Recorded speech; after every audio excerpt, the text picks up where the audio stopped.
Tu as déjà eu l'impression d'être en retard dans la vie?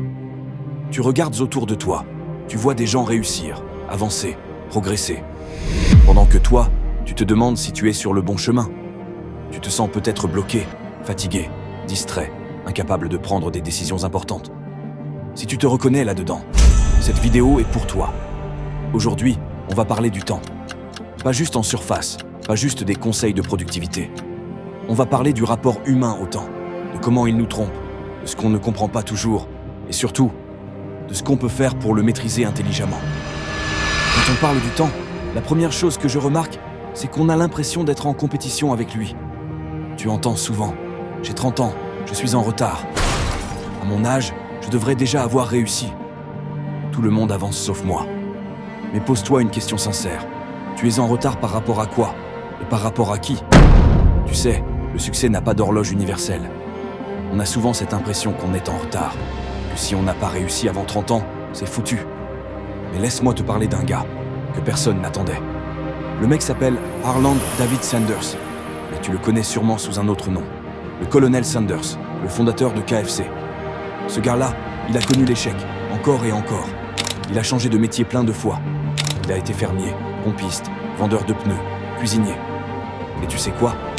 À 65 ans, alors que la plupart des gens pensent à la retraite, il commence seulement à construire son empire. Il a pris sa recette de poulet, a fait la tournée de plus de 1000 restaurants. Et à chaque fois, on lui disait non. 1000 fois, tu entends?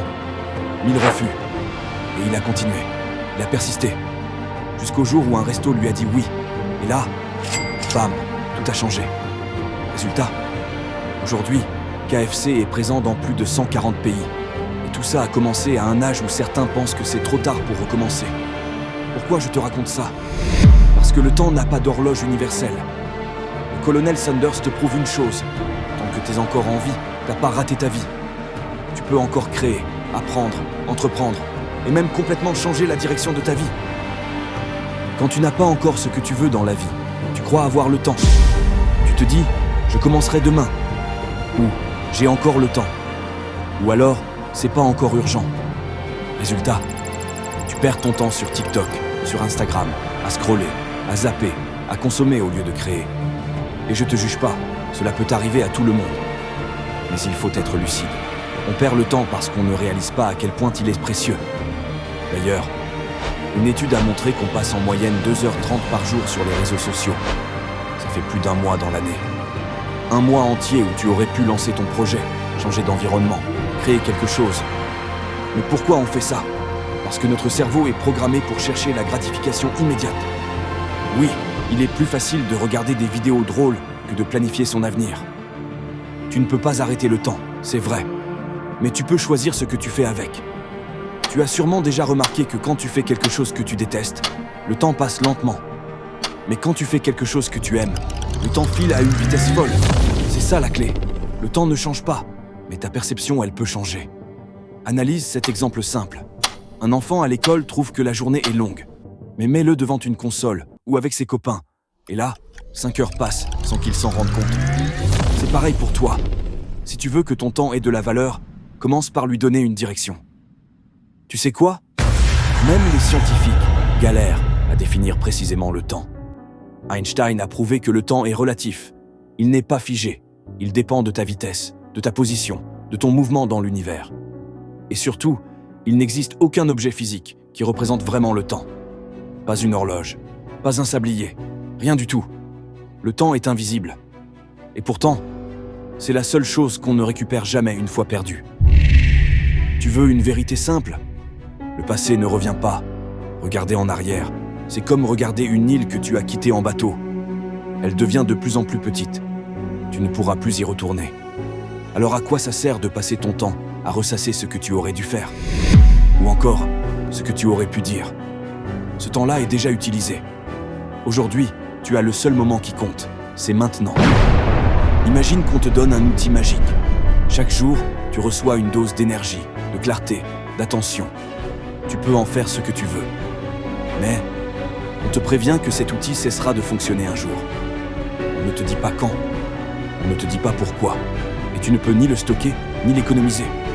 Tu dois l'utiliser aujourd'hui. Qu'est-ce que tu fais? Tu le gâches en ne faisant rien. Tu attends, le bon moment, ou tu l'utilises tant qu'il fonctionne encore. Sache que tu as cet outil aujourd'hui, et cet outil, c'est le temps. Et tu l'as entre tes mains maintenant. Tu penses que si tu fais une pause, le monde s'arrête. Tu te dis, je vais prendre mon temps, je vais réfléchir, je vais attendre d'être prêt. Mais pendant que tu réfléchis, le monde tourne, le marché bouge, les opportunités changent de main, les autres avancent. Tu ne perds pas juste du temps, tu laisses filer ta place. Puisque tu ne peux pas l'arrêter, alors utilise-le. Chaque jour, pose une action, même minuscule, parce que ne rien faire n'arrête pas l'horloge. Imagine quelqu'un qui déteste son travail, il rêve de faire autre chose. Mais comme il ne connaît rien d'autre, il reste là, jour après jour. Il sait que ça ne le mène nulle part, mais il préfère la sécurité du connu, plutôt que le risque de l'inconnu. 10 ans plus tard, il est toujours au même endroit. Pas parce qu'il n'était pas capable, mais parce qu'il n'a pas utilisé son temps pour changer. Plus tu bouges, plus les choses bougent. C'est presque magique. La vitesse déforme le temps. Quand tu enchaînes les actions, les essais, les projets, tu apprends plus vite. Tu gagnes plus vite. Tu perds aussi, parfois. Mais tu avances à une autre vitesse. Quelqu'un qui reste immobile pendant 2 ans n'aura pas la même vie que celui qui s'est lancé, formé, planté, relancé. La vitesse, c'est ton accélérateur de destinée. Il faut aussi que tu comprennes que les choses prennent du temps. Rien ne pousse en un jour. Ni un arbre, ni une entreprise, ni un rêve. Mais chaque jour où tu plantes quelque chose, tu prépares une récolte. Alors ne sois pas impatient, sois constant. Quelqu'un comme Joanne Rowling a mis 7 ans pour écrire Harry Potter. Le succès, ce n'est pas rapide, c'est l'art de persévérer discrètement. Tu veux changer de résultat ? Alors change tes actions. Ce n'est pas en espérant plus fort que les choses changent. C'est en agissant différemment. Le temps ne ment pas. Il est ton miroir. Il te montre chaque jour la vérité. Soit tu avances, soit tu recules. Le temps, c'est ce qu'on a tous en commun. Riches, pauvres, jeunes, vieux, etc. Chacun a 24 heures. Mais ce qui fait la différence, ce n'est pas le temps. C'est ce qu'on en fait. Alors aujourd'hui, je veux te lancer un défi. Utilise ton temps pour faire une chose qui peut te rapprocher de ce que tu veux vraiment. Pas demain, pas quand ce sera parfait, pas quand tu seras prêt, mais maintenant. Parce que tu ne sauras jamais quand ce temps-là prendra fin. Et tu peux être sûr d'une chose, tu regretteras toujours plus ce que tu n'as pas tenté que ce que tu as essayé. Alors vas-y, avance. Fais en sorte que ton temps ait du sens. Dis-moi en commentaire quel sujet tu aimerais qu'on aborde dans les prochaines vidéos. Ton avis compte vraiment.